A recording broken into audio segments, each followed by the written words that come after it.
Hello and welcome to the Wittering Podcast, episode 13, where you will meet the one and only Professor Darrell Mann, a world-leading expert in problem solving. Set up a research team to read patents and continue reverse engineering them, and we've done 11.5 million of them now. It tells you there are millions of ways of solving problems badly and a very small number of ways of doing it well. Also, you will learn who is winning the global innovation battle. So China is, I would say, an innovation cauldron. Nobody respects intellectual property, so the only way of staying ahead is just to keep going. You've got a mechanism in the US which deliberately slows innovation down versus China, where it's a cauldron that deliberately speeds things up. In that environment, there's only one winner. Hear some of Darrell's vital predictions about the future. My suspicion would be that the US is going to come out of this current crisis period similar to the Civil War crisis period, worse off than they were before. And listen, transfixed by Andy's analysis of what aliens think about our technology. Your technology is interesting, but we urinate on it from a great height with our anti-grav bubbles. And now, on with the show.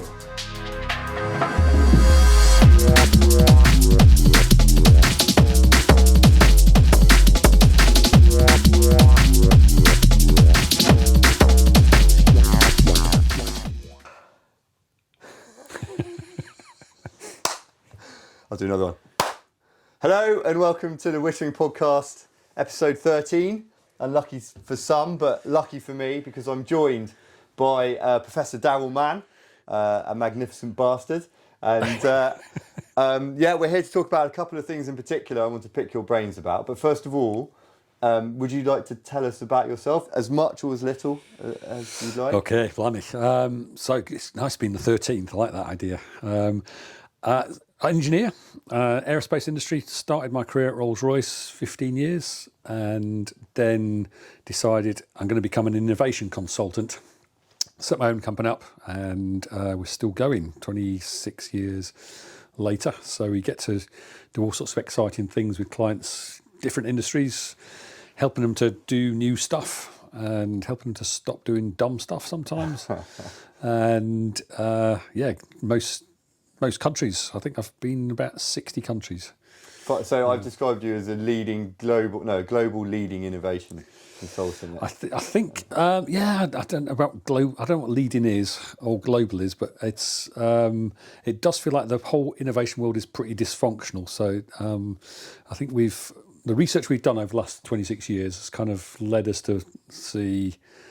I call it we've been given the keys to the kingdom. We've been able to decode what makes an innovation project work versus not work. Okay. I don't think anybody else has done that. So just very quickly, do you want to plug your company name for the 50th? Well, it's called Systematic Innovation. Sorry, what was that? Systematic Innovation. Okay, lovely. Yeah. Okay, so the two things I wanted to talk about today was innovation, but also the book that you wrote, co-authored, called Trend DNA, which is about a theory called the fourth turning, which I find absolutely fascinating, and I'm constantly amazed that informed individuals I talk to are not aware of it, even as a loose concept. Right. So I'd love to talk about that afterwards, in a sort of at a level that an 8-year-old can understand it, because maybe that's required. I feel to get into people's head. But it's okay. So first of all, so on a couple of the recent podcasts, I've been particularly dismissive of the notion of innovation departments. Okay, because I've worked in sort of like corporate engineering companies where you've got an innovation department, and it's almost like, well, if you follow these instructions, innovation will happen and it will be successful. Now, and I looked into, is there any data for that? So I looked into some reports from the Boston Consulting Group and some Gartner reports that were kind of fundamentally highlighting that those companies who aligned and enabled their innovation departments, so in the terms of sort of aligning it to business objectives, enabling it with digital tools and transformation or whatever, and also kind of like connecting it cross-functionally to other departments in the company to sort of leverage all that sort of good stuff. Supportive leadership, ethics, maybe, who knows, ESG, I'm not even going to go there. But they present better financials than the companies that don't, apparently, according to this. And then, but I'm kind of like, it's not, you can increase the chances of successful innovation by providing that environment, but without hugely innovative people who are mentally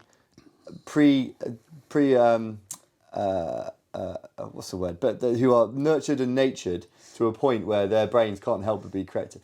Okay. Now, I'm very lucky because I know you, who've got a brain like that, I believe. I know my business partner at Jet, James, Baxter at Ripple, and Dr. Alex at Optixa. I mean, he's a guy. He's a soldier. He's a doctor, and I met him when I was working at Acumen through our mutual friend Paul, and I remember interrupting at one point when he was talking about something or other, and just going, your brain is perhaps one of the most innovative brains, because every time something comes up, he's kind of like, you can just see it, and he kind of comes up with it. Okay. Right. And then, but then, so he's got that, but also then he gets on with it and does it.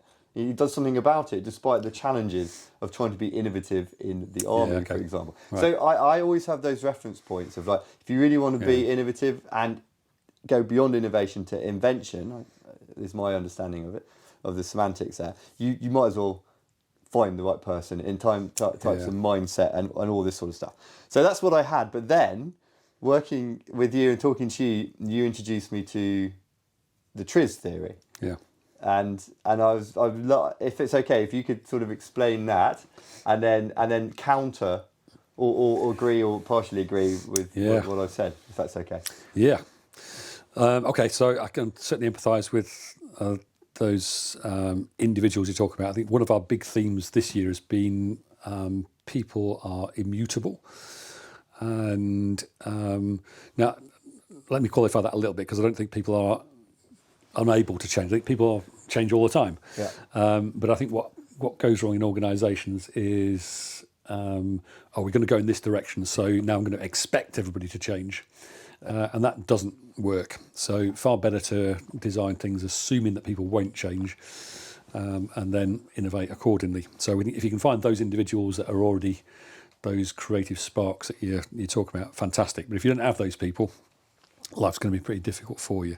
So in theory, TRIZ, which is an acronym from a Soviet Union project that happens completely by accident periodically in history. So a bunch of engineers, end of the Second World War, are told, go to the patent office, go and find good solutions.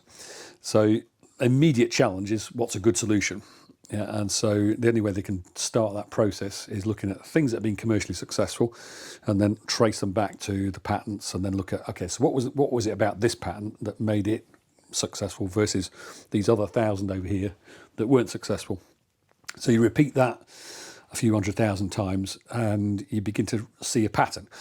And what that pattern tells you is there are millions of ways of solving problems badly, and a very small number of ways of doing it well. So the theory that comes out of that is, okay, right, if we teach people those small numbers of ways of doing it well, then you can now turn everybody into an innovator.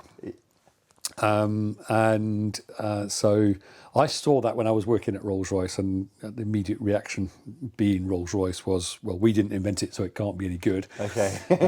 So we spent 3 years trying to prove that it was nonsense, and then you end up realising, oh shit, they've got it right. It's pretty good. And so, I mean, the proof of that was we generated dozens of patents using it. And so that was the trigger to make me say, okay, right, I'm going to leave Rolls-Royce now and set up a business around TRIZ. At the same time, the Soviet team, when the Iron Curtain came down, they kind of diffused and spread themselves around the world, and didn't really make much headway selling this stuff. And I think the realisation we made was it's great, but you need to keep updating it. And so we set up a research team. We opened an office in Bangalore and set up a research team to read patents and continue reverse engineering them, and we've done 11.5 million of them now. Really? Yes. 11.5 million pounds? It sounds crazy. I mean, I have to say that as quickly as we could, we started to introduce AI tools because employing 80 people in an office in Bangalore gets fairly onerous after a while. Yeah. So the AI now basically reads the new patents when they get published each week, and says, "Oh yeah, these are the good ones." It doesn't get it 100% right, but it gets pretty darn close. It's worthwhile using it. It's definitely worthwhile using it. Yeah. So Darrell, just to interrupt. So my wife Alice, she asked, "What's going on today?" And I said, "I'm having a podcast with Professor Darrell Mann." She was like, "Okay, what are you going to talk about?" I said, "TRIZ," and she said, "What's that?" And I was like, "Well, how am I going to describe it?" I keep bringing it up to people. I'm a generalist, so I never go into details, but I just wanted to check that my understanding of it via my description is accurate. I'm basically saying there's nothing new under the sun. The problem that you have is quite often a contradiction. You want a solution to do this, but also that. So you want the car to go fast, but you also want it to be fuel efficient. Yeah. So that contradiction, if you can identify that and solve that, that's where innovation lives. But you also don't need to work too hard at that, because the TRIZ theory states, and correct me when I'm at the end when I'm wrong, states that a problem with similar characteristics has been solved elsewhere in a different space, a different industry, a different technology. Yeah. And if you can identify that, then that will inform and speed up your solution in this particular challenge. And it's almost kind of like it's a group of categories and characteristics of problems that it's almost like a matrix that once you can speak the language, you can then go in and that expedites you getting to a point where you can.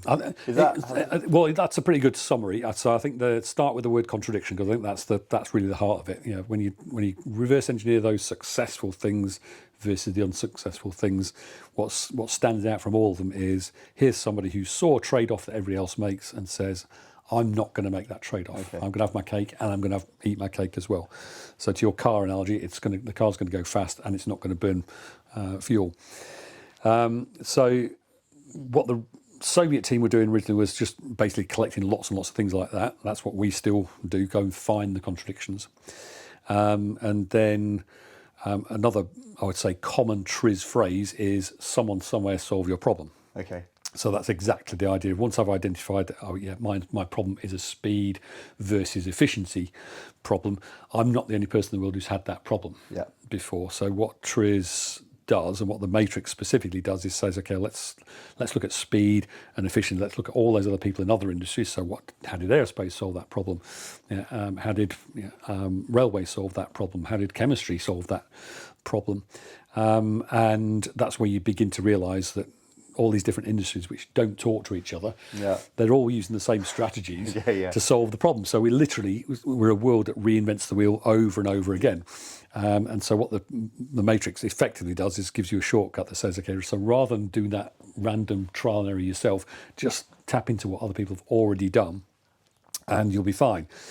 So I think the problem with that I see a lot is, first of all, managers, when you talk to them about this systematic idea, they think, oh yeah, fantastic, because my R&D people never deliver anything for me. So great, I'll equip them with that, and it'll all go swimmingly. So that's naive in its own right.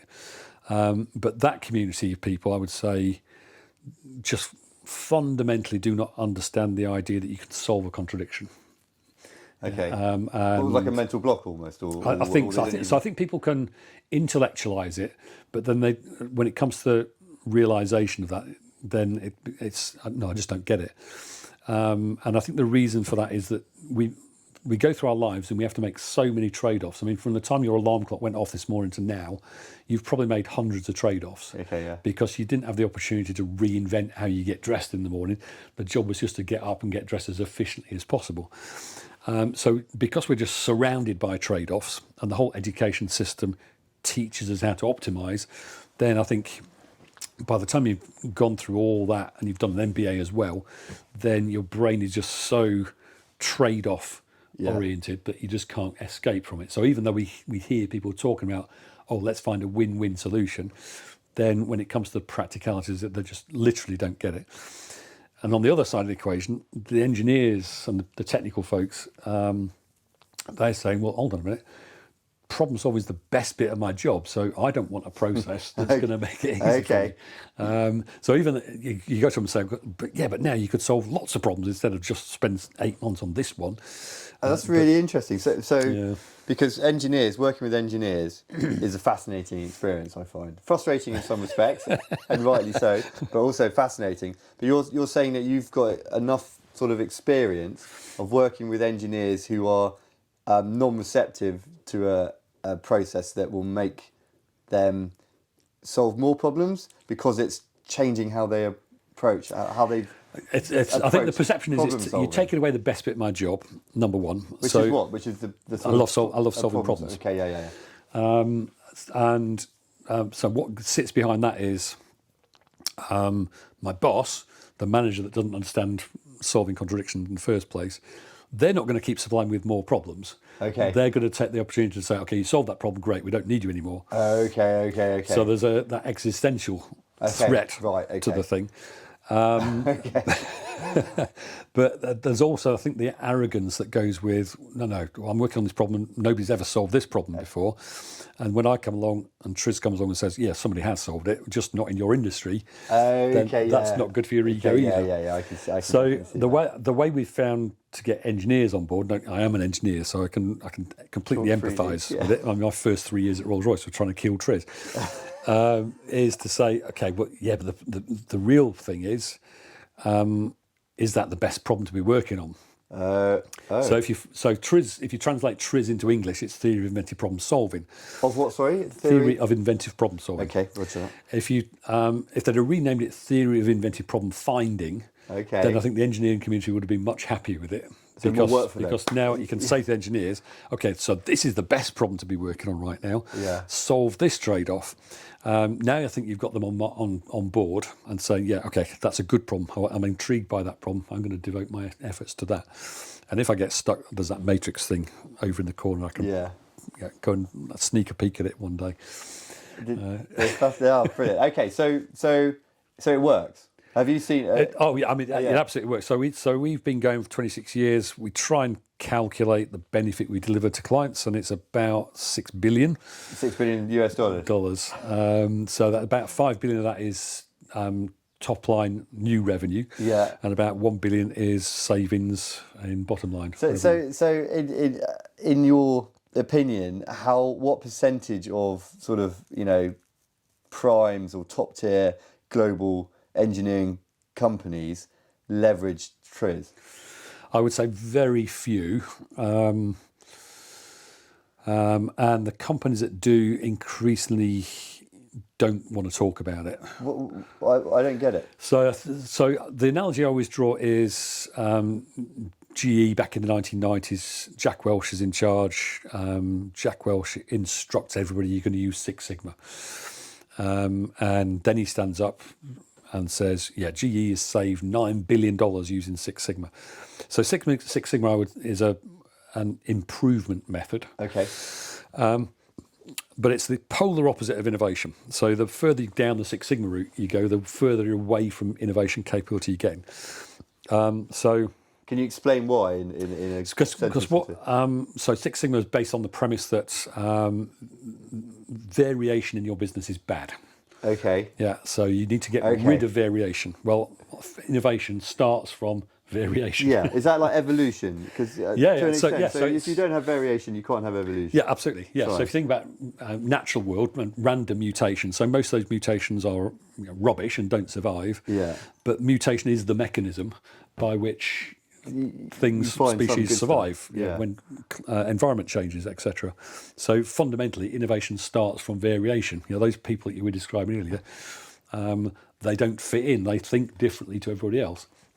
So when you've trained 300,000 people to do Six Sigma, where you end up is 300,000 people who've got no idea how to innovate anymore. Anyway, so the problem for the world then is as soon as Jack Welch stood up and said we've saved $9 billion using this, every other CEO on the planet now has got to justify why they're not using Six Sigma. And so Six Sigma becomes this global phenomenon. So we're thinking in the TRIZ world, okay, so what we need now is the TRIZ version of Jack Welch, the person who's going to stand up and say, yeah, we've generated X billion dollars from this stuff. And for a while we thought it was going to be Samsung, because we've trained about 35,000 people there. So they're probably the company on the planet that's using TRIZ the most. Oh, wow. But what was it, probably 2000, 2001, 2002, they stopped coming to conferences, they stopped publishing papers on what they were doing. And I think they realised, hold on a minute, this stuff actually works. Why would I tell my competitors Fine. So I'm doing see it? So if I'm with my cynical head, I think Jack Welch is standing up saying, we've wasted all this time and effort on Six Sigma. I'm going to get everybody else to waste time on it now. Oh, really? Oh, really? Okay, yeah. And so, if you've got something that works, why would you tell your competitors about it? And I think that's what's happened in the TRIZ world. Oh, wow. Okay, so do you think you could have like a Six Sigma organisation with a bubble within it? Yeah. That was like a special forces innovation unit that was given almost the approach that if you're thinking like the rest of us, you're not doing your job. Yeah. So about 2009, we started a journey to say, okay, so why are organisations, particularly big organisations, not good at the innovation stuff? And we built this capability model, which identifies some companies are really good at it. What do they do that's different to most companies? You identify these different levels of capability. So level 5 is world class. Level 1 is like everybody else. So about 55% of companies on the planet are level 1. Okay. So just not set up really to innovate. So part of that journey, if you look at aerospace, for example, they say, look, safety is critical in this industry. If planes drop out of the sky, that's not good. Yeah. So we need to innovate and do different things, but we also need to be really good at doing the Six Sigma stuff, so the same stuff. So what we'll do is we'll put all those weird, creative, mad scientist people in a separate building. Yeah. So Skunk Works. Skunk Works. Okay, yeah. Is the place, and it's literally skunk. Who would want to be that person? Well, is that where it comes from? Is that? Yeah. So you literally put those people in a separate facility, give them separate rules, and just let them get on with it, so that they don't infect the rest of the organisation. So when I was at Rolls-Royce, I was kind of in that part of the organisation. The problem that you then get is that you fill a shelf with these brilliant ideas and things you've demonstrated, and none of the engine projects in the main part of the company take them off the shelf and put them in engines, because they say, no, that's not finished. You need to demonstrate that that's safe. You need to demonstrate it's going to last 60,000 hours in the aircraft. So you've got this chasm where you've done some great R&D, but now you can't commercialise it. So a level 3 organisation says, damn it, we're going to have to bring those nutcases back into the core of the business now, and reorganise ourselves into project groups where we're going to flow from the nutcases through to the people that can do the devil in the detail and commercialise stuff. And then the next level says we need to reorganise again, because we can't get outside our own industry, and we keep being disrupted by people from outside our industry. So what do we do now? And you need to get rid of hierarchy in organisations. So self-organising teams. And I think the military has actually been one of the leads there. So the whole idea of commander's intent in the military and team of teams is much more consistent with an organisation that's able to deal with a very turbulent world. So that kind of comes back to the original point, whereby you can have that structure, that sort of linear structure, but it's only going to be as good as the individuals, because if you have to disseminate or democratize the authority to, you've got to be confident that it's a good idea to do that. So you've got to have leaders, sub-tier leaders who can pick that up and run with it. Yeah. So I mean, that brings its own set of challenges. So one of the big automotive companies, I won't name them, but probably my biggest failure as we trained about 600 engineers with the TRIZ tools, and all I've done, looking back, is I've created 600 frustrated engineers because they now understood contradictions. So now they can go back to their boss and say, "Boss, I found a contradiction," and immediate problem, boss got no idea what a contradiction is. And so there's the end of the project. So much as I've said to this company, you need to at least educate the managers what we're doing here and why we're doing it. No, they're too busy. Okay, we won't do that then. So, hierarchy is a really bad thing from an innovation perspective, a really bad thing from an effectiveness perspective. Are we doing the right thing? But it has been historically very good from an efficiency perspective. So is it like most things, it comes down to getting the balance right? I think it does, and I think so. We've got a metaphor which is all about red world, which is operations, and green world, which is innovation, and you need the right balance of red and green. And as time changes and as the environment you're operating in changes, that balance needs to shift. But I think the DNA of managers, and again the way they get educated, is the goal is stability. Because that's how you get efficiency. Well, that's great when you live in a world which is stable, but we don't live in a world which is stable. No. So you end up doing the wrong things very, very efficiently. So I think a lot of the universities that have taught Six Sigma and set up business units which go and educate comes on Lean Six Sigma and things like that. They've now got a terrible reputation for if they come into my company to make us more efficient, we're about a year away from closing the factory doors because Really? they'll strip out the variation, they'll strip out the waste. They've stripped out our innovation capability when they do that. Okay, so I was at an event last week, and it was to do with PNT, position, navigation, and timing. Okay. So basically, over the last 40, maybe 50 years, society has become so reliant on global navigation satellite systems, so GPS and Galileo and all the other ones, and it's referred to as an invisible utility. So basically, everyone uses it. Your phone, as a civilian or in the forces, in the military forces, and it's basically that this is a massive risk. It's number one on the UK government's what I like to call the capability shit it list. Okay. They've suddenly kind of woken up and gone, oh my God, this is so easy because the GNSS signal's so weak. It's so easy for it to be blocked, jammed, spoof, whatever. And which is all very interesting. But the interesting point to me, and I've had this a bit, is that there were two gentlemen there, who were probably 65, maybe 70. And it was quite an open forum. It was a closed door thing, quite an open forum.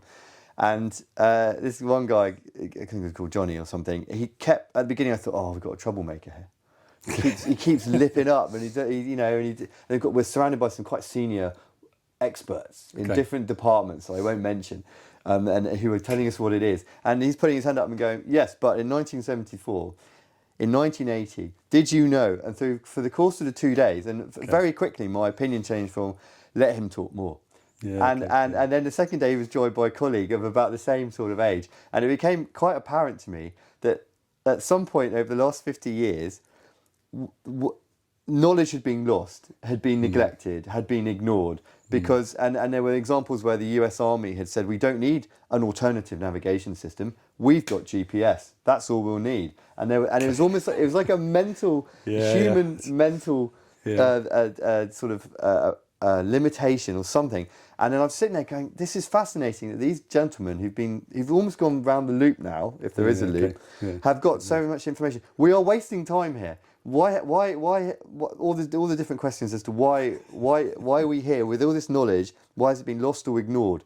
And it just brings me back to humanity overall being a bunch of dicks, but limited. And so I was just curious about if you had any. There's a song that I've liked for a long time, which has got a line which is basically humans we're gluttons for our doom. Okay. And starting my career in aerospace, I think you live through these cycles, and so one of the triggers for making me want to leave Rolls-Royce was when I started. You look at some of the engineers that have been there around, the greybeards, and you think these guys are absolutely brilliant. I want that person to mentor me. I want that person to mentor me, and it's just like bathing in all this sort of amazing knowledge. And I got to, where was I, about early mid-30s, and the company decided, okay, right, we need to get rid of all those people now, and because they're not efficient, they don't do things the way that we want to do things, the way the market needs us to do things now. And so literally they were thrown out the door. And I'm saying, no, why don't you at least spend a year sucking that knowledge out? Brain drain, yeah, get it, yeah, absolutely. Put it into an AI or something. No, what are you talking about? And so I think that we could see that the competitors were doing a similar sort of thing. And it's like, so now a wave of knowledge has disappeared. Yeah. So we're going to have a whole new generation of engineers that are going to not realise the mistakes that the previous generation had learned from, and we're going to remake those mistakes now. And consequently, I think, okay, this is just dumb. This is really, really stupid. I see now I go to other clients, I see them doing exactly the same thing. And in many ways, the business model has now become, we can't afford those people, so we'll just bring in consultants as and when we've got a problem. And the consulting world feeds on that because land and expand, big consulting companies. Bear in mind, they don't have the knowledge either. Yeah. And they talk a good game. They're talking a good game, and we've got really smart people, so they'll work it out for you. And then the manager or the executive who's signing off on that consultancy is going to bed going, I can sleep tonight because I've signed this named consultancy. No one can accuse me of being. I might have got it cheaper. Who knows?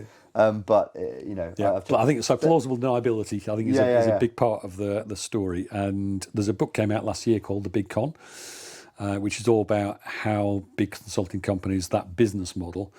I won't say it's deliberate, but unwittingly that has created this downward spiral of dysfunction. Everywhere. Fine. So.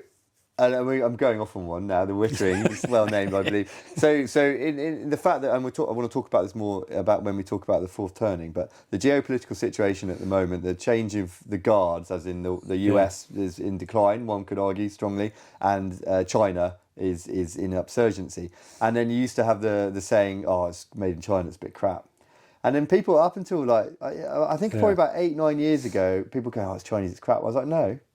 That might be cheap-made Chinese kit, which is crap, but it's cheaper than what we can do. But their good kit is as good as our kit. And then the argument was, but they've just nicked the designs, like Land Rover or something. Yeah, but now it's like, well, look, they've got more sophisticated solutions than they are. Then in particular areas, they're more advanced than the US. Yeah.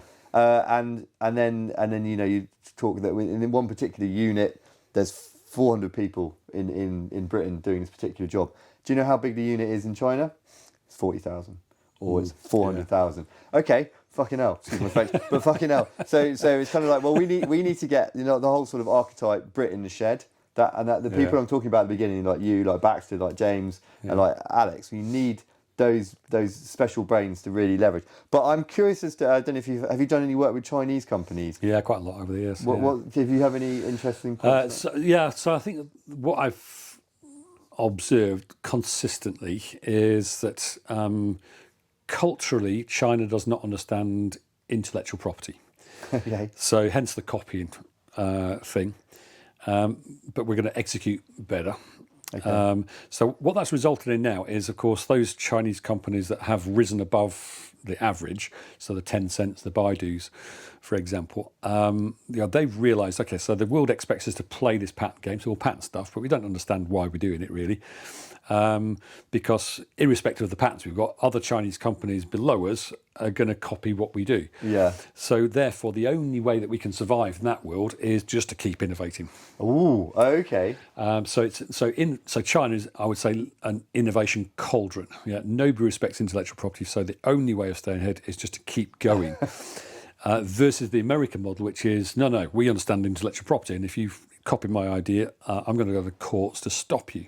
We're going to slow you down. You end up with a mechanism. You've got a mechanism in the US which deliberately slows innovation down versus China, where it's a cauldron that deliberately speeds things up.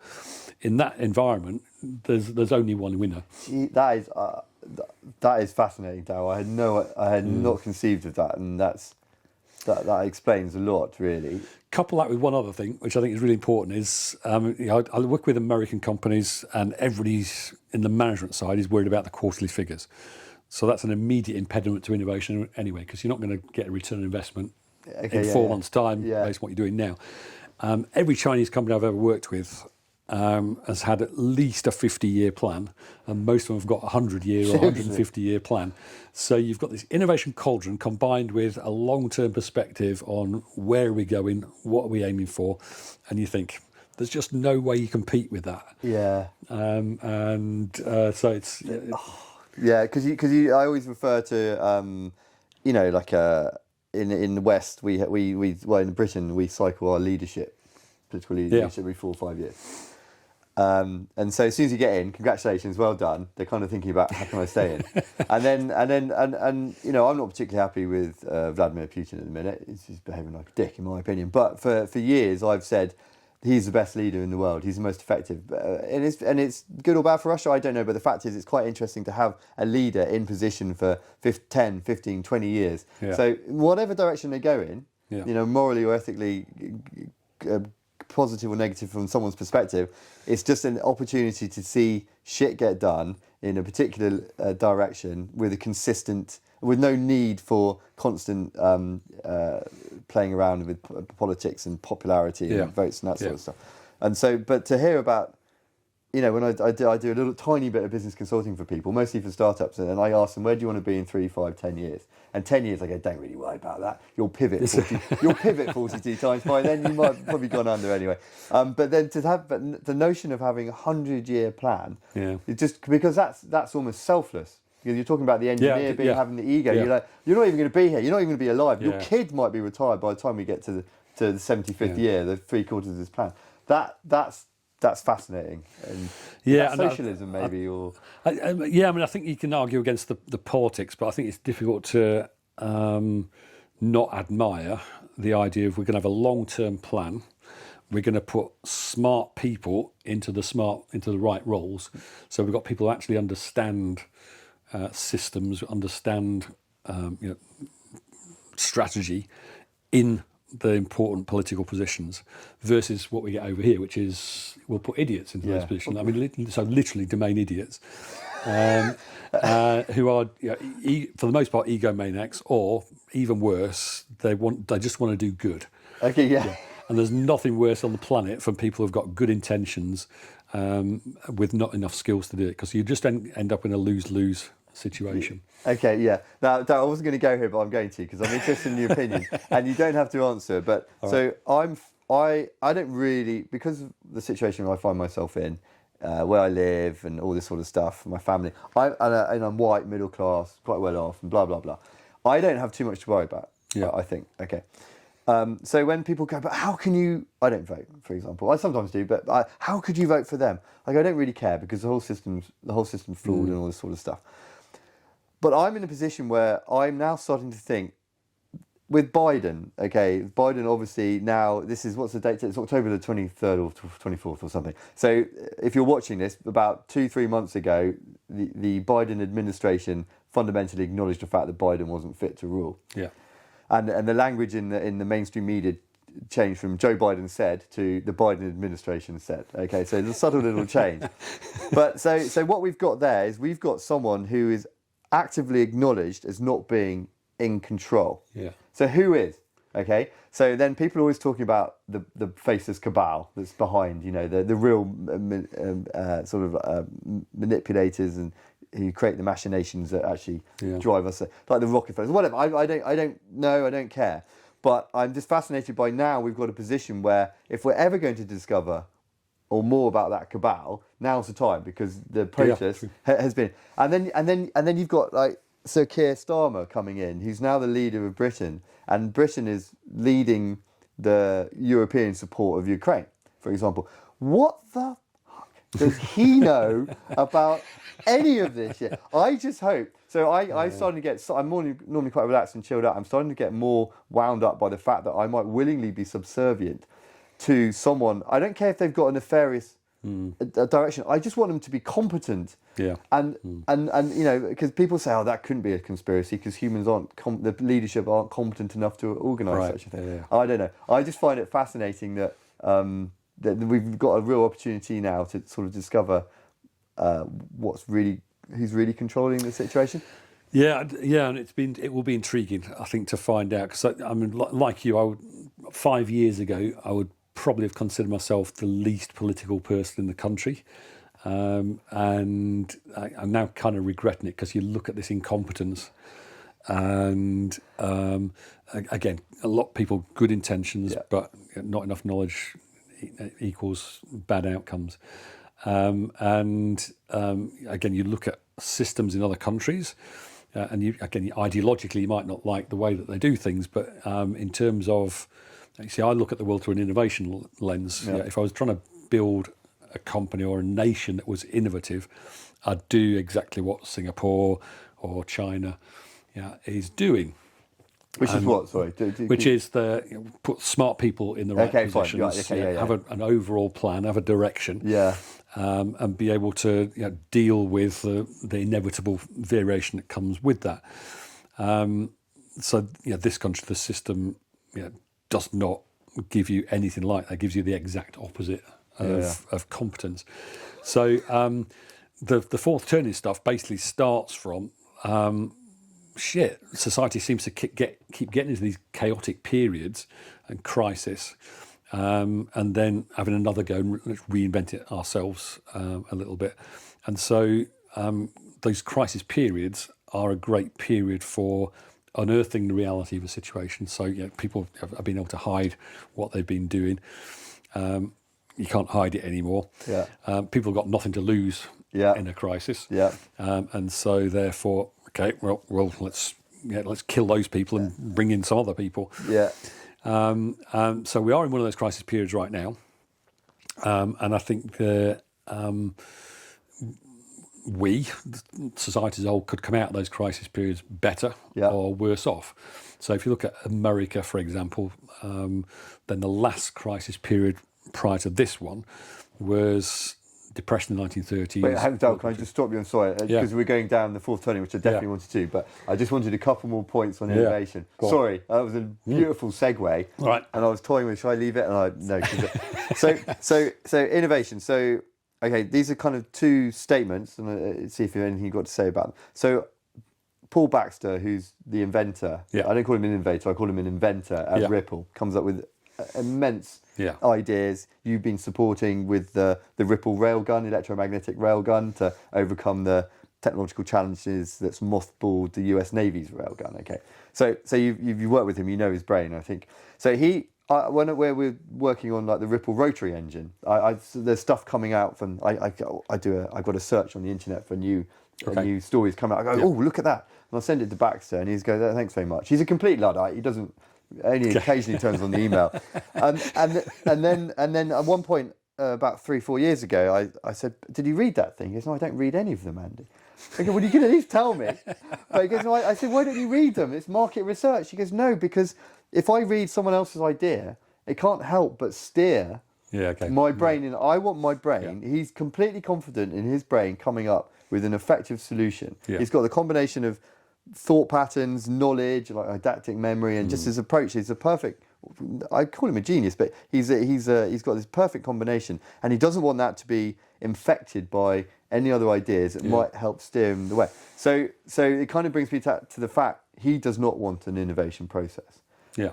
But he's a freak of nature, perhaps to turn for the betterment of the average people and the company that's got to work with average mind people. Then having the TRIZ approach is it's a really intriguing one, because it's I would say when I was at Rolls-Royce, I went through a phase of thinking, I'm the smartest person on the planet, I don't need a method. Yeah. But I've now realised that's merely a contradiction. Yeah. So if I wanted the best of both worlds, I'd have my innate genius. Yeah. But as a backup, I'd have this matrix, this toolkit that I can reliably get the answer. So maybe my consulting life forces me to say to a client, okay, so we're going to deliver the answer on this day. And if my innate genius doesn't get me the answer in time, then I'm going to use the backup stuff. Yeah. But I can well understand people who say, no, I do things my way, don't infect that. Yeah. Because there's a risk that I might make things worse. I start thinking like everyone else. And so there's no point in forcing that so here's a procedure as a backup even for that kind of person. So I'd never do that with anybody like Baxter. And I agree with you, he's an absolute force of nature. Yeah. But I think what we say to clients over the years is, look, it's merely a contradiction. You've got to decide whether you want to work on that contradiction or not. But anytime you find yourself with that either or discussion, do I want to keep doing what I'm doing, or do I want to do this? The answer is you should probably be doing both. Okay. Yeah. That's running the one in the background, as you said, it's almost like a backup. So the last question I have about innovation is, because a lot of what I do points towards defence, in it. So Ukraine, the conflict that Russia started in Ukraine is basically the open source reports coming back saying, in the old days, we've got this variant of this particular, let's say a drone, okay, and now we need to improve it in these areas. We understand requirements. The counter technology is improved here, and here. So let's 6-month project. Here's $500,000, 1.5 mil from MOD, or 15 mil from DOD. Off you go, have fun. 6 months. If it slips to 9 months, not the end of the world, because we understand this is defence. So you got smart people, Ukrainians, in fields, in structures that have been almost levelled, going, well, look, this is what we've got today, and 3 days after that, Russians have countered it, and now we don't have 9 months or 6 months. Yeah. We don't have 2 weeks. We've got a matter of days, hours so the speed of iteration, the speed of warfare, technological warfare has gone bonkers, absolutely bonkers, and it's something definitely the British infrastructure is going to struggle with. Some of it, not all of it, and it's an opportunity for those companies like Jet, for example, with the size where we're big enough, we're proven, but we're not so big that we've got to apply for permissions. We can go, let's just do that and have a go and see where we go.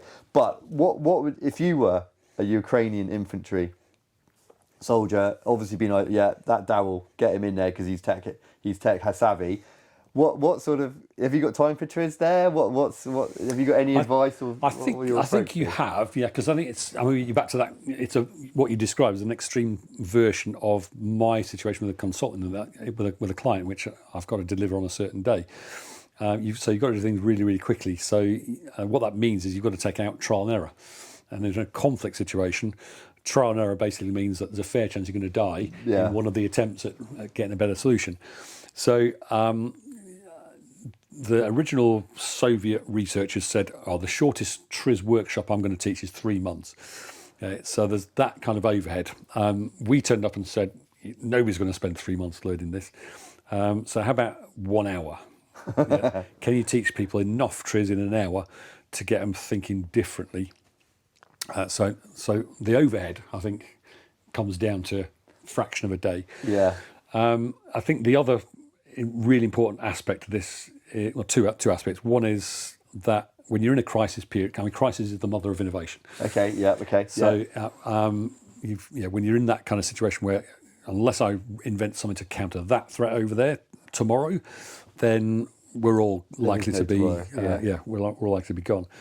That's a pretty big incentive to think differently and be thinking more resourcefully. So what have I got available to me today that I can counter that tomorrow?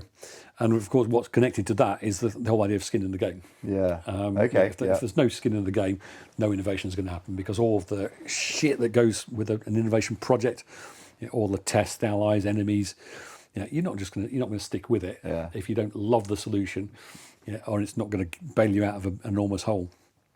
So I think that's why these crisis periods in history are so important from an innovation perspective. Literally, crisis is the mother of innovation. And so I think what you can see in all the conflicts that are going on at the moment in the world is incredible rate of change of finding new ways of either defending yourself or killing other people. Okay. So interesting time. So the saying, and I say this not flippantly, but there's nothing like a good war to accelerate Yeah, indeed. I mean, again, it's the ultimate crisis, isn't it? In many ways. And I think the other phrase that often goes with that is that armies fight the last war. In other words, so what went wrong last time, and let's counter that. And they're not thinking forwards.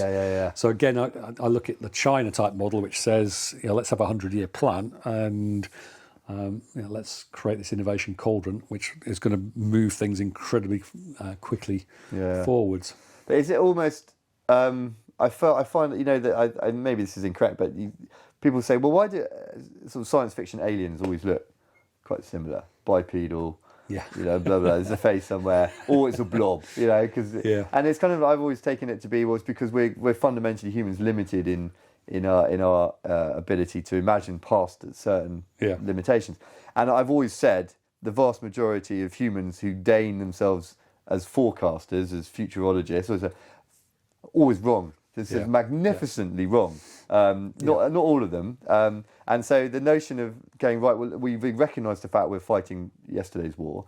What's tomorrow's war going to look like? Well, good luck coming up with, and then you've got to be fairly confident to plough in the bucks to do it. But I think people, it's back to that idea of, are they competent to do that job? Because my last job at Rolls-Royce was 1994, and it was helicopter 2030. Okay. So you're thinking 35, 40 years ahead, and you go and talk to pilots, you go and talk to the DOD, etc., and you realise pretty quickly they've got no idea. They've got no idea. Now, as a commercial entity, Rolls-Royce, so my skin in the game is I love this company. I can't deal with the randomness of a customer that's got no idea what they're doing. So we're going to have to find a way of predicting the future far better than other people do. Now, of course, nobody can predict the future, but I think one of the things we discovered pretty quickly is as soon as you've got a contradiction lens on the world, you realise all these futurologists, the primary problem they've all got is they look at a trend and all they can do is extrapolate along that trend. And you very quickly realise, put the contradiction goggles on, hold on a minute, that trend conflicts with this trend. Okay. And so the future is not determined by the trends, it's determined by the relationship between those trends. Okay. And when one trend conflicts with another, as an innovator, you now need a solution that solves that contradiction, because that will then allow those trends to continue. So once you bring that lens to looking at the future, in other words, it's all about contradiction, it's all about the between, nobody else can do that, you've given yourself an enormous advantage. Now the new problem is what we found, I mean, perhaps we're just a tiny company that nobody gives any credence to, but 2009, when we published the Trendy A book, that's built on that whole premise of it's a contradictions dummy, and nobody pretty much was interested in it. So even though it says, look, there's this crisis period coming up, 2020 beyond, nobody's interested. So only when COVID happens do people start saying, hold on a minute, you told us it was going to be a crisis period. Yeah, we did. Right. Okay. Right. So let's get into the fourth turning. Yeah. Okay. So that brings us on to the fourth turning, which the theory of the fourth turning, which my mind was blown probably about 6 years ago when you first introduced it to me. And this is Darrell's book called Trend DNA, which I thoroughly recommend buying and reading.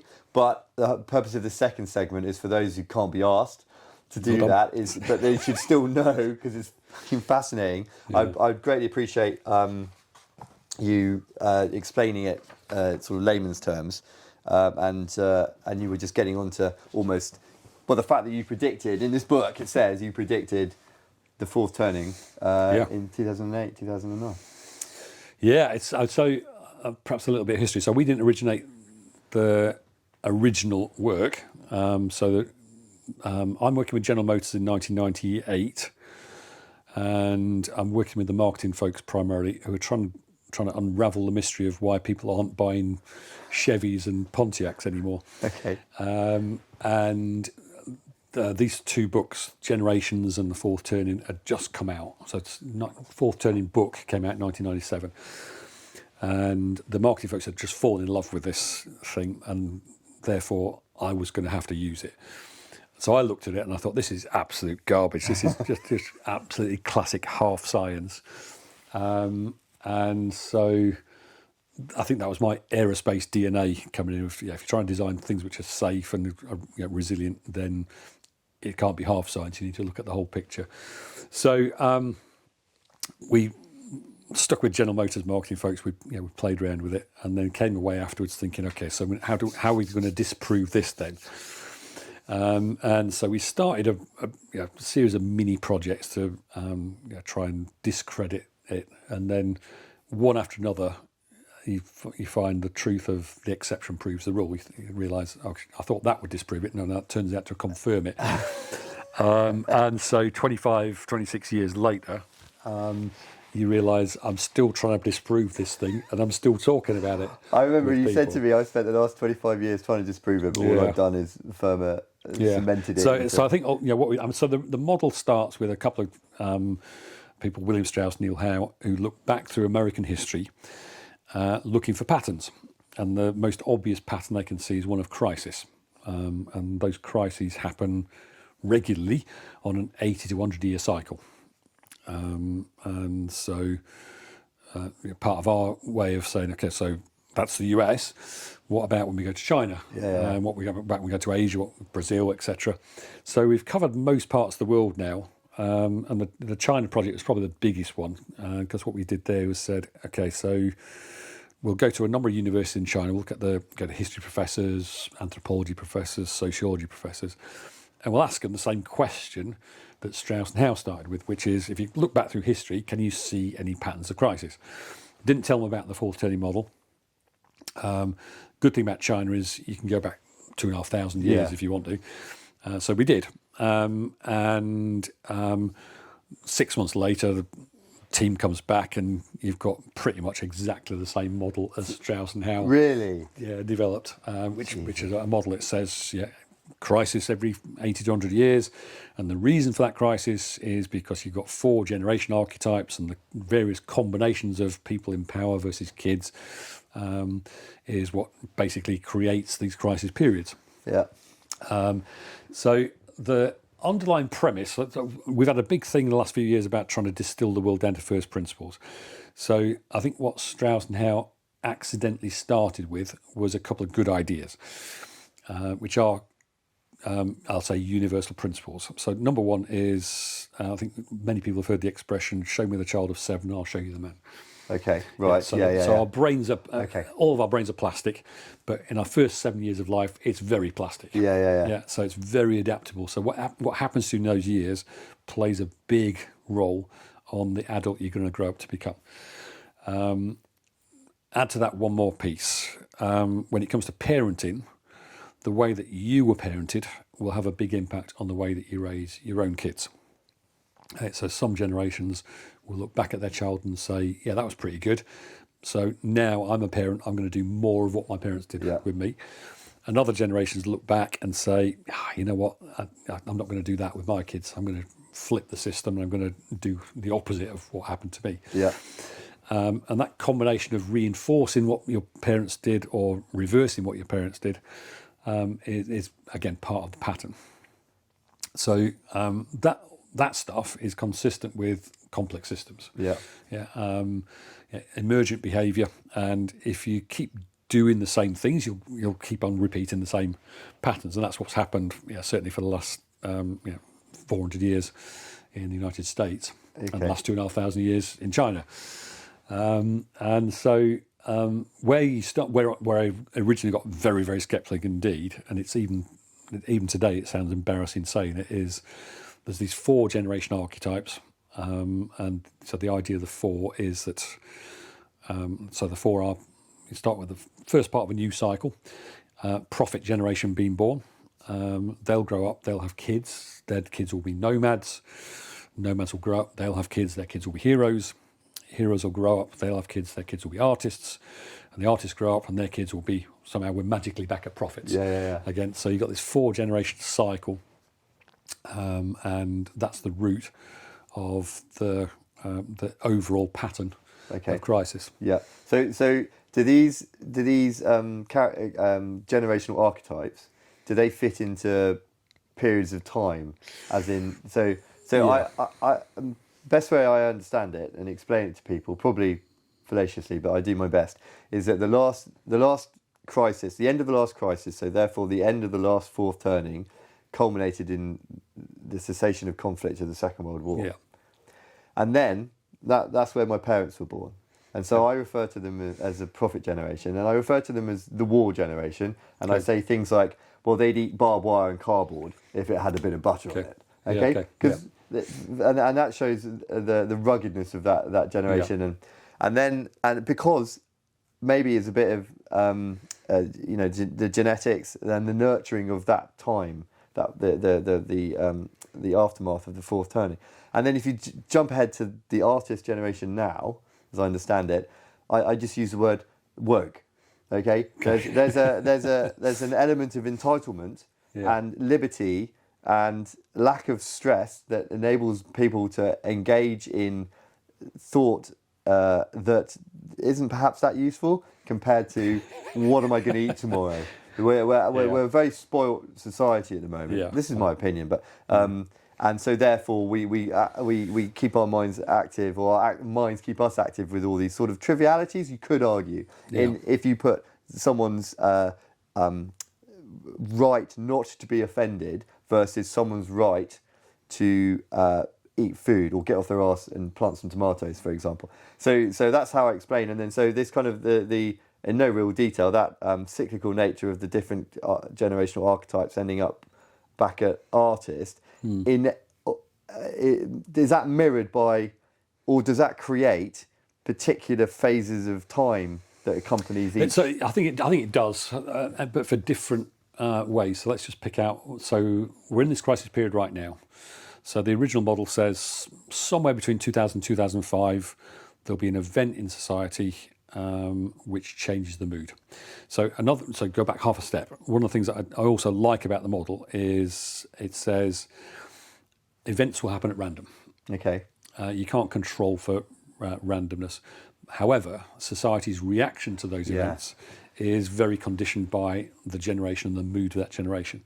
So somewhere between 2000 and 2005, something will happen which will change the mood. Along comes 9/11, changes the mood of society. So if you're a parent now, bringing a child into the world post 9/11, you're now thinking as a parent, it's a pretty dangerous world out there. People don't like us. So therefore, I need to be more protective of my kids. So the archetypal word that Strauss now used for kids brought up during a crisis period is suffocated. Okay. The irony now being, of course, pandemic and literally suffocating kids with masks. And so if you suffocate the child during early life, you can't do anything but that because you're living in a dangerous world. What's going to happen when those kids grow up is they've been overprotected. So then when they're thrown out into the adult world, have no coping skills at all, no idea what to do, and so very easily swayed. So I think what wokeness, that plague has kind of done is said, oh yeah, I don't like being offended, so yeah, that sounds good, we'll go down that route, rather than a route which says, if you start walking away from objective reality, you're not going to survive too well. And so I think part of the crisis that we're in now is until people understand growing food is more important than were you offended, then it's not going to go well for people. So I think right now I would say we're not in the real depth of the crisis. Okay. So I think whether we reach a point where it's armed conflict and we're involved in that, and there is hardship and there is food rationing, those sort of things that will absolutely wake people up to realise that it's a tough world out there. So if looking at like the artist generation now, in terms of that situation is almost. Is it true to say that the fact that the artist generation is perhaps less hardy is absolutely enabling the fourth turning to occur? Yeah. But what you just said there, you hinted at, and I remember when you presented this to us a while ago. You're saying that these events, the fourth turning, is going to happen whether we like it or not. And as you said just then, these certain events will occur, and we will, the generations at that time of those events will read into it or support it or enable those particular events, whatever they may be, to drive us towards an increasing crisis. So it sounds to me like it's almost inevitable. There is almost like an algorithm or an equation that all these you've identified all these factors that will occur and will be enabled by different aspects of it. So there will be another crisis, and then we have a fresh start. So if we're okay, so this brings me to a point whereby I find myself increasingly asking people in 1938 and 39, the 1938 and 39 equivalent of you and I, Darrell. At what point did we go, you know what? Neville Chamberlain, the Munich Agreement, that's a load of shit. We are in serious trouble here. This is what for different people. You know, the denial. No, we'll be fine. This is not going to happen. Especially because we've come through such a period of calm and civilization. I think the chances of dying, from war or disease have never been less than they are today. Yeah. So we're enjoying this wonderful period. But that's kind of the question. Is it inevitable? And if we kind of understand through this theory that it might be, is there anything we can do as humans and all the flaws to take a part of that equation out? So in defence of Strauss and Howe, I mean, again, I think they are half scientists, so scepticism is due. In their defence, I think the reason they wrote the books, and particularly The Fourth Turning, was basically to say, look, for the first time in history, we've looked back and we can see this pattern, and we're about to repeat the crisis period. So therefore, now we know about it, we can do things to mitigate at least the worst effects of that. I think that's what their belief was, that you can break the cycle. If they'd read their own work and understood what they were doing, they would have understood that nobody was going to listen to them. So I think in some ways you could say, ironically, they wrote the book and published the book at the exact wrong time to be listened to. If you wrote it again now, or probably in about 5 years' time, if you wrote a new one in 5 years' time, you might have a more receptive audience. So what are you saying? 5 years, is that mid-crisis or post-crisis? So I think there's no hard and set rule that says the crisis is going to be this chunk of time, because you need that random event to trigger the mood change again. So if you go back to the previous cycle, the cycle's triggered in the US by Wall Street crash 1929. Okay, got you. That triggers depression. Yeah. And then there's an event that effectively pushes society off the edge of a cliff and says, okay, the world is not going to be the same now. And that was Pearl Harbor. Okay. Yeah. So now, so America's thinking, let them have a European war if they want. We're staying out of it as much as possible. Pearl Harbor happens. Okay, we're in it then.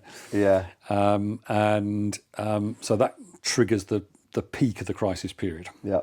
And then if you've got the right generation going to war, heroes going to war, you'll get a fairly clear end to the war. So you don't get much clearer than Nagasaki, Hiroshima. Yeah. That's okay. So now it's very clear. We need to stop. Yeah. This cycle, COVID-19 was the Pearl Harbor moment. Okay, hang on. Let me get my head around that then. So, but okay, carry on. Sorry. So Pearl Harbor triggers the start of the real crisis period. So we've had 9/11. Yeah. Was the global not the global. There was the mood change. Wall Street crash. Okay. Yeah. We've had all this turbulence for the last 20 odd years, including global financial crisis. COVID then says, okay, now the world's really changed. Yeah, okay. We're not going back to that. So now we're in this really turbulent period where there's lots of wobbling dominoes. Yeah. You can't predict which ones are going to fall over, but as soon as one falls over, then it's going to set off a cascade and they're all going to start falling over.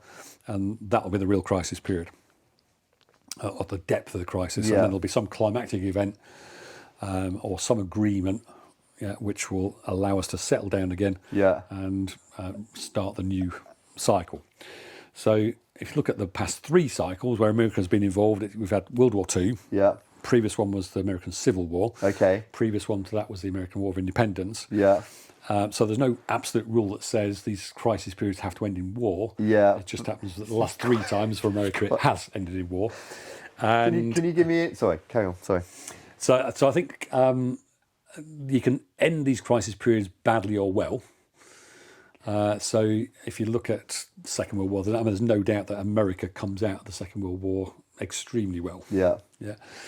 And so, that their 50s and 60s was amazing. Well, certainly until Kennedy was assassinated, that changed the mood of society again. Yeah. Civil War was one of those crisis periods where they ended it pretty badly. Okay, Yeah, so North versus still South. Yeah, and Lincoln comes along with a compromise that says, okay, we'll ban slavery, but we'll make these second-class citizens, and we'll set up a different kind of tension. So they didn't solve the contradiction. Okay. So it's kind of like a fudge answer. And so really it's just one of those kick in the can. And that hasn't really gone away, has it? Hasn't. It's still so hasn't maybe gone away. maybe that clean break of a atomic bomb. Again, I think so. So again, Americans' War of Independence, again, one of those clean break ones, which says, okay, we're independent now. Yeah, off you go. Yeah. So again, there's no absolute rule that says it's going to alternate like that. But if you look at the US right now, you'd say how they're going to solve the current contradiction. It's probably going to be something Civil War like. Yeah, it's bonkers. So my suspicion would be that the US is going to come out of this current crisis period similar to the Civil War crisis period, worse off than they were before. Really? And I think other countries are going to come out of it far better than they were. So if I was Chinese government right now, I'm rubbing my hands with glee. If the Chinese government is aware of fourth turn, I'm pretty certain they are, then they're rubbing their hands with glee right now. Yeah. They've got to ride it out and position themselves nicely. It's almost inevitable. So we probably sat in 2009 saying to our clients, look, this is what the future seems like it's heading towards. I can't prove it, but you should at least consider it as a scenario. And the reason you should consider it as a scenario is there are always winners in a crisis period. So set yourself up to be one of the winners in the crisis period. Almost overwhelmingly, people said, no, I don't want to talk about that stuff. Because I think human nature is we want to think positively about stuff. So very few people, those scenarios you were describing earlier, want to ask those difficult questions about what's going to kill this thing, what's going to destroy us. But I think the aerospace engineer DNA certainly instills that in you because you don't want to kill people. Yeah. Well, so this is what I mean. But what 1938, 39 equivalents of Darrell and Andy. When I'm talking to, I'm sorry, Alice, but I always use her as an example. I don't talk to many other people. And I'm like, oh my God, I've just heard this about this particular geopolitical situation. And she goes, I don't want to hear it. I'm not interested. You're a warmonger. You're negative. I'm not. I'm objective about it. But everything's pointing. Are you not aware of the fourth turning and all this sort of stuff? And it's amazing, this sort of like groupthink of denial. But then, I'm going to go off on one. So during COVID, I started going, well, you know what? The same reaction of someone with a family who gives a shit about their survival is I'm going to prep. I'm going to prepare. So I bought materials, foodstuffs and otherwise. I obtained certain licenses for certain tools and that sort of stuff. And go, you're a prepper, you're a bit alarmist. I go, no, it's not, because all this food's going to get eaten at one point. All these things are of benefit. And how can you not do this? And look at me, how calm I am about the whole thing. and then I was like, the whole sort of COVID thing and the vaccination. I said, this is insane.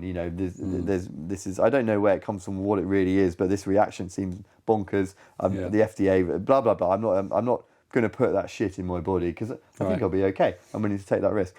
And then I had to go snowboarding, and then because I'm getting old and my knees aren't going to hold up, so I wanted to go take the kids. The only way to get there was to have the injection. So I went and had the injection, and I was fuming with myself. It was a complete failure. But then as I was driving home, I was covered by this golden, effusive inner glow, and I was like, "What's this all about?" And basically it was the energy and effort it had taken to remain an outlier against lots of my friends, my family. Yeah. They were going, yeah, but BBC says you should have the injection. The NHS wouldn't advise it. And I'm like, well, they're all, and then but even though I was so angry myself, returning to this groupthink herd was such a comforting, warm. It was just like I'm just fascinated. And obviously, different characteristics of people within the generation are more sort of welcoming to not welcoming, but are open to the notion that these events have happened in the past. Like the last crisis was war. That may seem totally alien to us at the minute. Oh, we'll sort it out. We'll discuss it. But did they say that at the time? And at what point did the majority of people? Was it just like the war has been what's the word when you start a war? Anyway, triggered. Or we've declared war. Declared when it's declared. You get what percentage of the population was like, oh fuck. But how many people were like 6 months before? I think what we've found with our research on the model is there are some things which are generationally conditioned and others which are just the direction of society overall. So I think it's human nature. Our ancient brains, the way we've evolved, it says it's a good idea to be part of the tribe. Okay, yeah. And so we've all got that in us. So what you were experiencing, I think, when you had the injection was, okay, I'm back in the tribe again. Yeah. Now I've got the comfort of being in the tribe. We might have all made a mistake, but at least we've done it all together. Yeah. So I think that sits there. Now, having said that, if I had to put a number on it, I would say 99.9% of people fall into that. The tribal brain is the one that dominates. If there was any generation difference, I would say that Gen X, nomad generation, their archetypal behaviour in adulthood is alienated. Okay. So if anybody's going to be sceptical, it's going to be that alienated nomad generation. So back to your Macmillan question. Peace in our time. Yeah. Not Macmillan. That's later, isn't it? That's where there were adults who would have that alienated view of things. But it would never have been the majority, but there would have been certainly more than normal group of people who would be sceptical of peace in our time. Yeah. But unless you can convince the majority, then you are going to be the outlier. And these days, it's very easy to get labelled as the conspiracy theorist and get cancelled. Yeah. Well, I mean, I've covered that in another podcast, but the notion, I think, that after COVID, when you've got as many doctors, let's say, with a similar number of letters after their name, who used to peer review each other in the Lancet or the BMJ, complete loggerheads about the best way to proceed, and that group who are not part of the narrative general agenda of national agenda are just completely cancelled. You can watch them getting cancelled off YouTube at the time. I don't think you can say conspiracy theory anymore, like still hat, complete bonkers. No, it's just like someone is. And I'm fascinated to know if that's part of. Does that feed into the crisis, and does that enable the fourth turning? I think it does, because again, human nature basically causes these things to be reinforced. So groupthink means that it's very difficult to stand out from the crowd. So an example I use quite a lot in workshops when I'm trying to explain this is that it almost becomes mandated that you overprotect your child. Okay, and so. Newspaper story a few years ago, mum of 3 in Sunderland, it's January, she's walking with a youngster who's 18 months old on the seafront, Sunderland in January, you can imagine it's cold. Police car turns up next to her, stops the car, police get out and say, we've had a report, your child's not wearing enough clothes. And it's like, what? So here's a Gen X mum. She goes to the media. Look how ridiculous this is. Front page of newspapers in this country. And now every mum's looking at this and thinking, okay, so what do I do now? Because I sympathise with mum, but I'm not sure I want to be stopped by the police.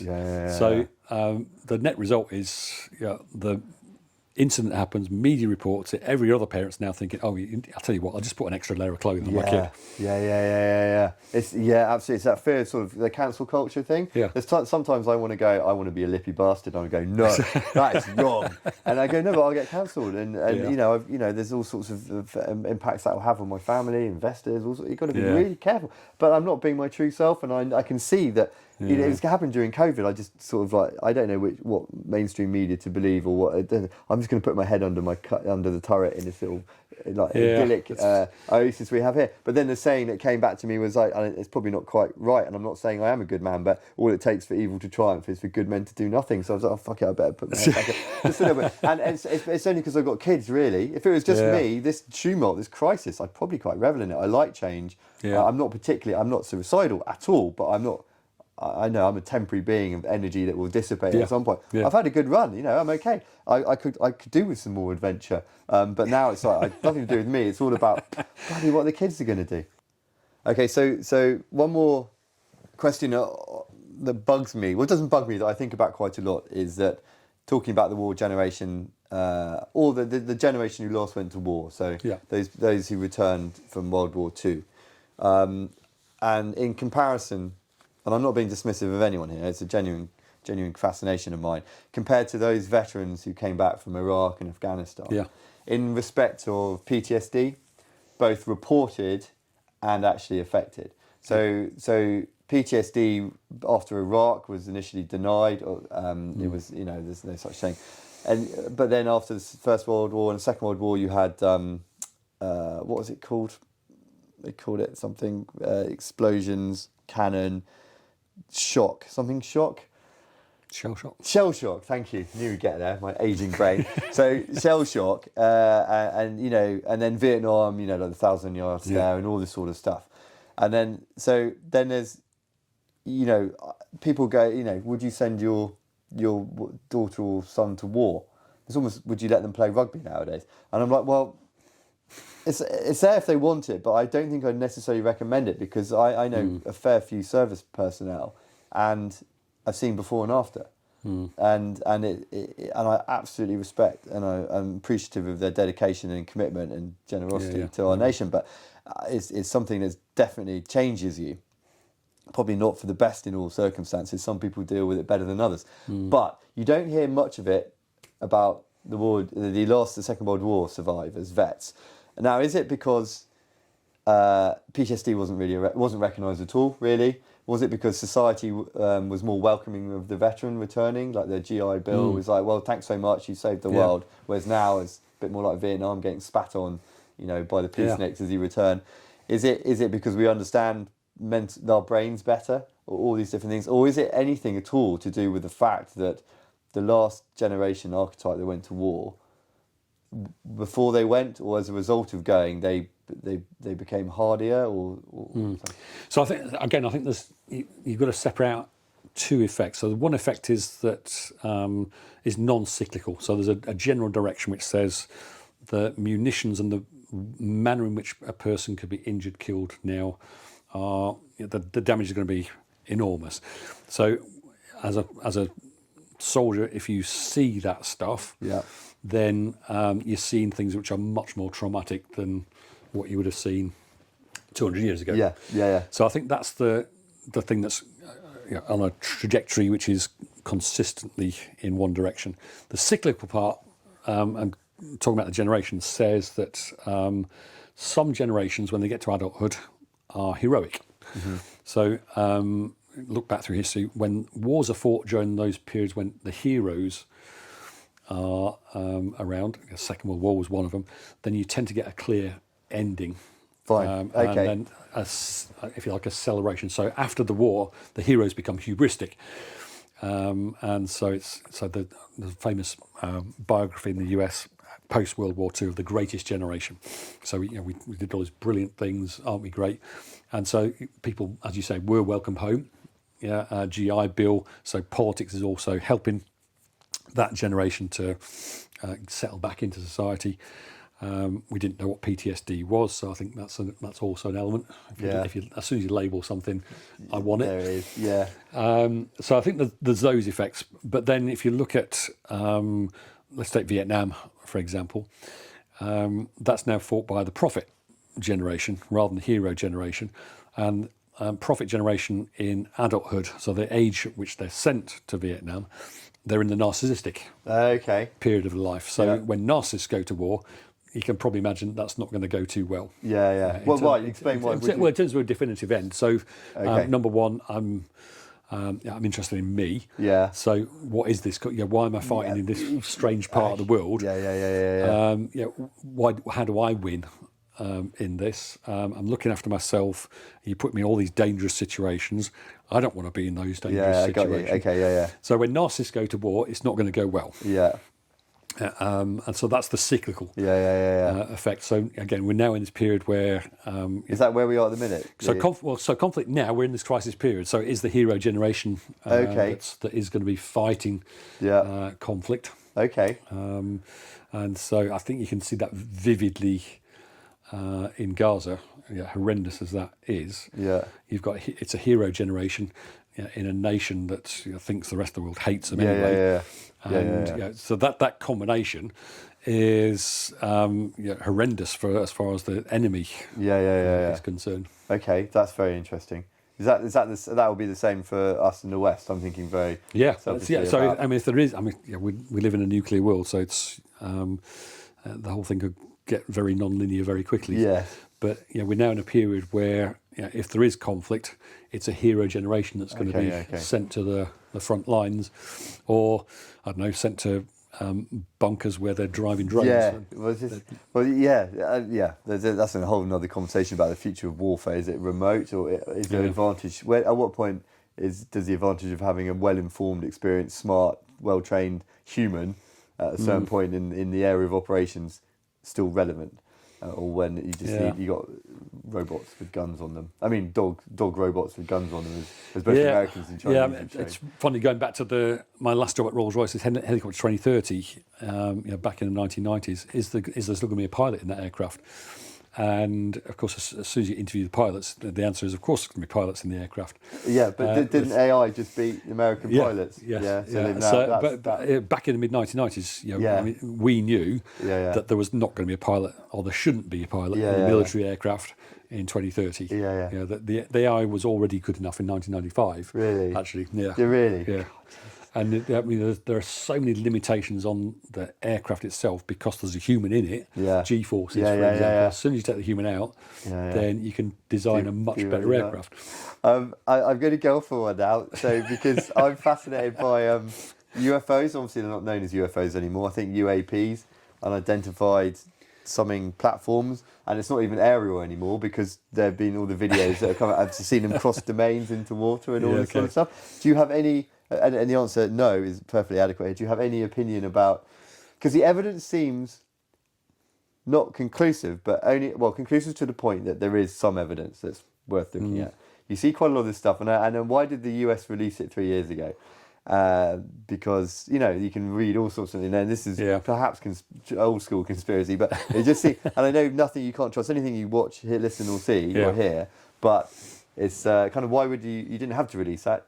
The DoD didn't need to release that, but they did. For what purpose?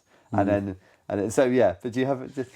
So I still think I've still got an aerospace brain, which is very sceptical about any piece of information that comes my way. So I've not seen anything that convinces me there's life from off the planet. Okay. Here, so I have ventured into that domain because I've got friends who are passionate believers that there are beings from other planets on this planet. So as you were talking, I'm thinking about, I went to an MOD presentation a few years ago. There was an MOD expert on it was UFOs at the time. Yeah. And my prevailing memory from that presentation was, this is the dullest presentation I've ever been to in my life. And here's somebody who's got absolutely no evidence of anything at all. And Oh, really? Yeah. Oh, golly. So I always remain open-minded. Yeah. I think that's my innovator side. Anything's possible. but verify. And my verification efforts have not found anything. That's fine. Okay, all right. I'm actively engaged in enjoying the that period of making my mind up and reassessing cool. whether I should. Just the notion of it is quite exciting. But then, unfortunately, it always goes to defence. Who's got it? Have the Americans got it? Are the Russians? Right. There's lots of instances of Roswell-esque in Russia, and all sorts of stuff. So and there always seems to be like a spike in apparent appearances of UAPs, be they extraterrestrial or alternative, around nuclear conflict. So there's loads of nuclear submarines that have been monitored. There's loads of there's an incident in Russia apparently when silos were taken over, turned on, and then turned off again, almost to evidence. Interesting. Your technology is interesting, but we urinate on it from a great height with our anti-grav bubbles or whatever it may be. So I find that whole notion, because I think love it. I think and I'd love to talk a bit about spiral dynamics as well, about categorizing different types of humans, because it comes back to is there a particular type of human? How do you identify someone who could be more innovative, for example, like we said at the beginning? But the notion that humanity we are a bunch of dicks. Yeah, we do try hard, but because of the tribal element and other things, we always end up in the same goddamn situation. Yeah. What we need is a unifying threat or opportunity. Let's say. Let's not say threat. Let's say a unifying opportunity where our levels of tribal go from nations, perceived national tribes, into a global tribe against another tribe. Yeah. So I kind of welcome the notion that there is some undeniable evidence that there is another tribe player, because it might be the only thing. Because people talk about, I always had a problem with heaven as a concept, because in my heaven I want tigers to be there, but tigers would want to eat me, but no, because in heaven the tigers wouldn't eat you. Well, in that case, they're not tigers, and I don't want to go to that heaven. And then people go, well, can't we as humans just all get along? And I'm like, well, clearly not. All the evidence says not. But if we just, and it's almost like, well, if we just modify that tribal gene, then we're not. That's not acceptable. I'm not willing to. Right. Or maybe I am. Like an autocratic dictatorship. I think two things there. So before the spiral dynamics thing, I think we've also spent a lot of time in recent years talking about the Dunbar number. So Robin Dunbar, anthropologist, psychologist, person, does analysis on size of human brain and size of brain in monkeys, and how big are the packs, the social groups that people live in. And so Dunbar number says humans have got a neocortex which is big enough to be able to socially deal with about 150 people. Okay, yeah. So as soon as you get above that, the 151st person is them. Okay, yeah, So our brain is very much an us. There's 150 uses, and then everybody else is a them. Okay. So that's absolutely fundamental. And I think if Zuckerberg and social media had understood that, they would have designed a very different social media than we've currently got, because all it's done is created pockets of 150 people that can't talk to other people in other bubbles. Fascinating. So I think our brain's not big enough. Yeah. We needed them. Yeah. Clearly, the environment is not a big enough them to unite everybody in climate change. So if there was an alien threat, then that would be a way of uniting everybody against them. Yeah. And so in some ways you could say, okay, well, that might be a good thing. Then War of the Worlds type scenario. Yeah. I'm not sure. So, meanwhile, what can we do? So, spiral dynamics. Again, when we're doing the research for the trend book, Trend DNA, the title is "Where do trends come from?" Yeah. One answer was the generation stuff. The other answer was the work of Claire Graves, which popularly known as spiral dynamics these days. So we published another book, 2020, which is called Everything, which is basically the spiral dynamics. Let's bring that up to date and see implications of that. So spiral dynamics essentially is about value systems and how we see the world. So we're all born with the same brain. Yeah. And then as we go through life, eventually we'll encounter certain problems. And if we successfully solve those problems, then our world model changes. So those problems are contradictions. So that's one of the reasons why we homed in on Claire Graves' work. How he understands contradictions. Yeah. Fantastic. So we're all born with this brain, which is about survival in the first instance. Yeah, I'm just interested in my physiological needs. I need food, I need water. When you realise you've got parents that are going to provide that, or yes, a carer who's going to provide that for you, fantastic. Now, my new problem is, how do I keep getting those people to come back to me? Okay. And so that's when the tribal brain kicks in. Yeah, I need to. Babies realise pretty quickly if I cry, parents come. If I smile, they come even faster. Okay. So we learn those social skills. Then we grow up a little bit, and we realise, God, do I have to be with these people all the time? Yeah. And that's when ego starts to kick in. And ego, then once we realise, oh shit, I can do my own stuff if I want to do. Yeah, I can run off, and they'll find me eventually, but I can run off and do my own thing now. So terrible twos typically is the start of that. Yeah. Then again, we've reoriented our brain, how it sees the world. It's very much about ego. I want to do what I want to do. I think the 2-year-old, the 3-year-old pretty quickly realises, hold on a minute, people don't like me when I behave like this, so maybe I need to rethink this situation. And so you get another, when you solve that problem, you get another worldview. And if parents can't solve that problem, the school system is set up to solve that problem. So the fourth part of the model is called order, which says there's a rule book now. So you're going to sit in a classroom 8 hours a day, and you're going to read the textbook, and these are the rules. Yeah, and you sit there until the teacher says stop sitting there, and so on. So we get in this order mentality, which is a view of the world which is very black and white. There's no ambiguity. If you look at organised religion, here's the rule book. Yeah. It's the Quran or the Veda or the Bible, whatever, and whatever's in there, that's what the right way of doing things is. Then you begin to realise, but the world isn't black and white, is it? I can see lots of people over there that seem to be cheating. Yeah. They're finding all these shades of grey which don't seem to fit any of the rules I've got. And when you realise, oh, hold on a minute, they're perhaps not wrong in that. There are shades of grey. That our brain shifts again. That's orange, scientific mindset. Which America's got the highest proportion of that kind of thinking. So it's very now scientific is very show me the data, and I'm going to work out how to be the biggest, best, fastest. So it's very much about competition and capitalism. And then eventually again you hit another problem, which is I've got all this stuff now. Did I really want all of this stuff? Yeah. Is the planet big enough for everybody to have all of this stuff? And that, again, if you solve that problem, you realise, okay, it's all about community. And I don't need all this stuff. I just need people around me. And then again, the problem arises, hold on a minute, I thought everybody was equal, but they're not equal. Depending on what the situation is, some people are more equal than others.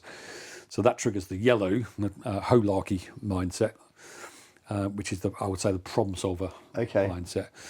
So when you're looking for those rare individuals that can do the innovation job, very often you're looking at people who've solved all these problems in life, and they see things from this holarchy perspective. There are natural hierarchies in life, and when Clare Graves, the originator of spiral dynamics, was doing experiments on, how are these people different from each other?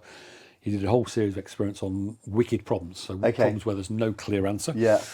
That yellow mindset person generates more solutions to those kind of problems than all the other mindsets put together. Really? Yeah. So the problem now is that if you look at, what proportion of the population is that yellow mindset? It's about 0.3%. Jesus.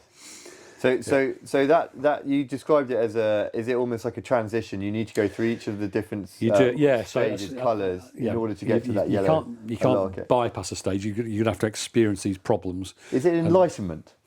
I don't know. I'm constantly saying none of these mindsets or these value systems is any better or any worse than any other one. So society kind of needs that diversity. Yeah. You need the order in society. You need the people that can solve the problems.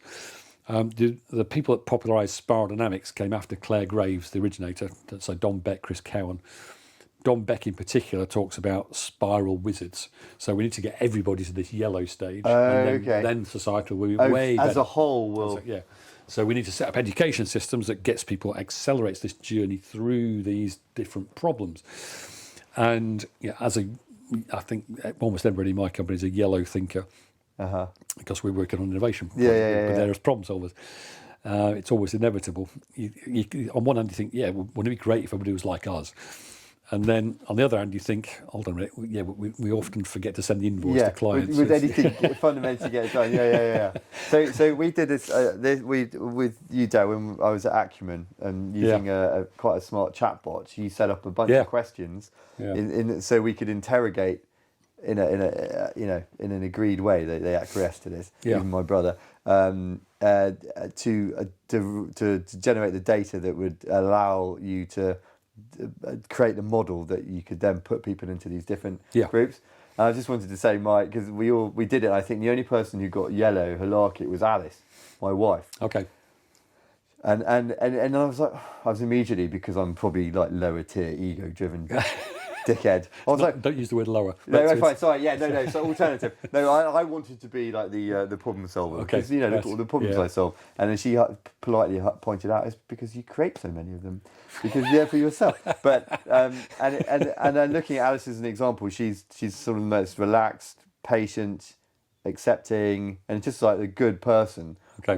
And so I can't help but give it a tiered sort of value that I'd rather be surrounded by more halarkit people than and no offence to coppers, because I understand it, but then coppers who see things they've been given a book, literally. Exactly, and they're black happy and white. And I'm like, how can you do that? Anyway, okay, so I think identification of all these things that can help you understand yourself or under the people better, so you can put them in the right place, so we can all do a little bit better. Right. So, Darrell, thank you very much. Okay. It's been an absolute honour to have you here, you and your brain.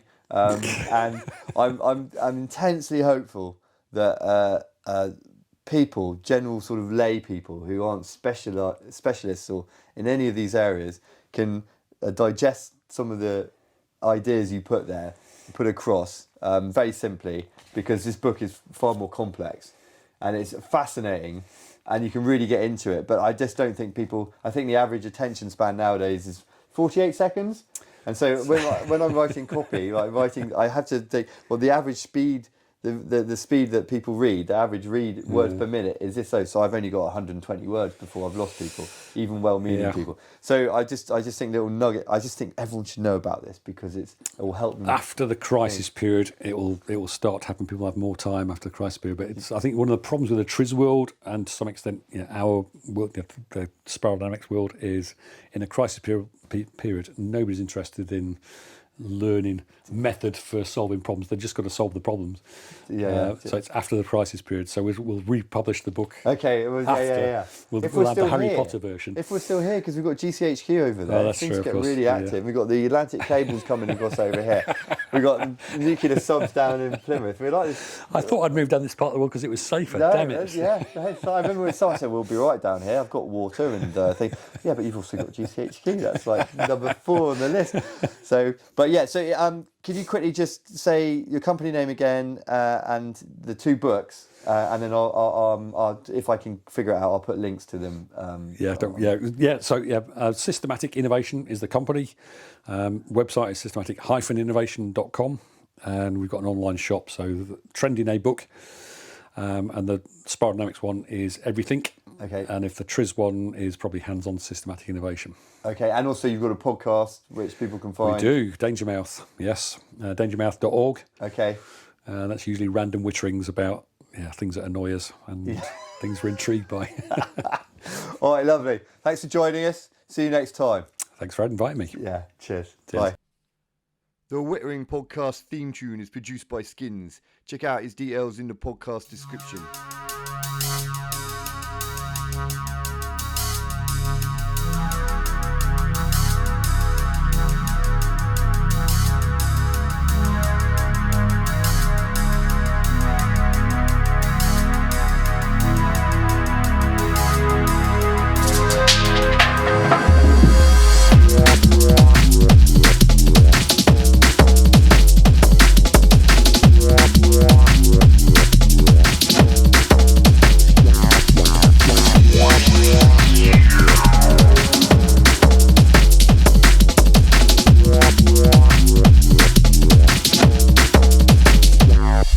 Bye.